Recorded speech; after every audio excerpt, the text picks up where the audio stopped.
ఈ వీడియోలో మనము జావాలోని క్లాస్ మెంబర్స్ చూద్దాము. In Java class members are 3 variable method block. అంటే మనకి జావాలోన క్లాస్ అంటే తెలుసు కదా, ఆ క్లాస్లోన మనకి 3 మెంబర్స్ని రాయొచ్చు అనమాట. అవి ఏంటంటే వేరియబుల్, మెథడ్, బ్లాక్. ఇందులో కూడా మనకి 2 టైప్స్గా డివైడ్ చేసుకుంటాం. In Java members are divided into 2 types, static and non static members. మళ్ళీ స్టాటిక్ మెంబర్స్ అని నాన్ స్టాటిక్ మెంబర్స్ అని డివైడ్ చేసుకుంటాము. ఇందులో స్టాటిక్ మెంబర్స్ అంటే ఏంటో చూద్దాం first. Any member is declared directly inside a class block and prefixed with static keyword is known as static member. అంటే direct గా క్లాస్ బ్లాక్ లోన, ఫర్ ఎగ్జాంపుల్ మీకు ఇక్కడ చూపిస్తాను చూడండి. ఇక్కడ స్టాటిక్ అనే కీవర్డ్ యూజ్ చేసి ఇలా డిక్లేర్ చేసి స్టాటిక్ వేరియబుల్ అనమాట. ఇదే మెథడ్ స్టాటిక్ కీవర్డ్ తో ఉంది కాబట్టి స్టాటిక్ మెథడ్ అంటారు.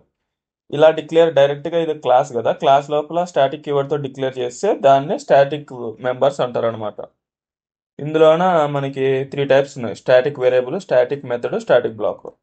స్టాటిక్ వేరియబుల్ అంటే ఇదే స్టాటిక్ కీవర్డ్ తోటి ఉంది కాబట్టి ఇది స్టాటిక్ మెథడ్ అనమాట. ఇప్పుడు స్టాటిక్ బ్లాక్ అంటే ఏంటో చూద్దాము. స్టాటిక్ పెట్టి మనకి ఇలా పెట్టేస్తే ఇది బ్లాక్ అనమాట. స్టాటిక్ బ్లాక్, స్టాటిక్ కీవర్డ్ అంటే బ్లాక్ అంటే ఇదే కదా, మామూలుకి ఓపెన్ క్లోజ్ ఉంటే బ్రాకెట్స్, దాన్ని ఒక బ్లాక్ అంటారు అనమాట. దీని గురించి మనం బ్లాక్స్ గురించి, స్టాటిక్ నాన్ స్టాటిక్ గురించి డిఫరెంట్గా డిఫరెన్సెస్ కూడా చూద్దాము నెక్స్ట్ వీడియోలోన. నెక్స్ట్ నాన్ స్టాటిక్ మెంబర్స్ చూద్దాము. Any member is declared directly inside a class block without static keyword is known as non static member. అంటే ఇక్కడ ఏం లేదు, కీవర్డ్ లేకుండా డిక్లేర్ చేస్తే నాన్ స్టాటిక్ అనమాట. ఇక్కడ రిమూవ్ చేసినాము, ఇక్కడ రిమూవ్ చేసినాము. ఇదేమో నాన్ స్టాటిక్ వేరియబుల్ అవుతుంది, ఇదేమో నాన్ స్టాటిక్ మెథడ్ అవుతుంది, ఇదేమో నాన్ స్టాటిక్ బ్లాక్ అవుతుంది అనమాట. స్టాటిక్ కీవర్డ్ లేకపోతే నాన్ స్టాటిక్ అని, స్టాటిక్ కీవర్డ్ ఉంటే స్టాటిక్ మెంబర్ అని.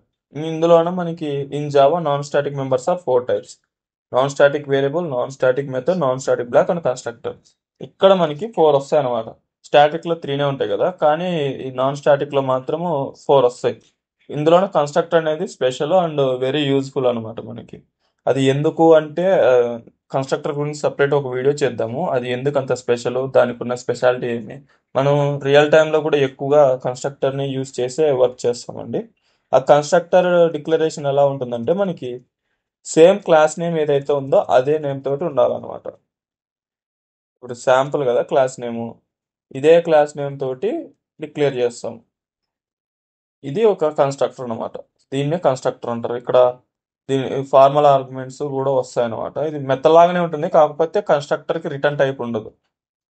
కన్స్ట్రక్టర్కి రిటర్న్ టైప్ ఉండదు, కానీ యాక్సిస్ మోడిఫైయర్స్ లేదా యాక్సిస్ స్పెసిఫైయర్స్ అనేవి ఉంటాయి.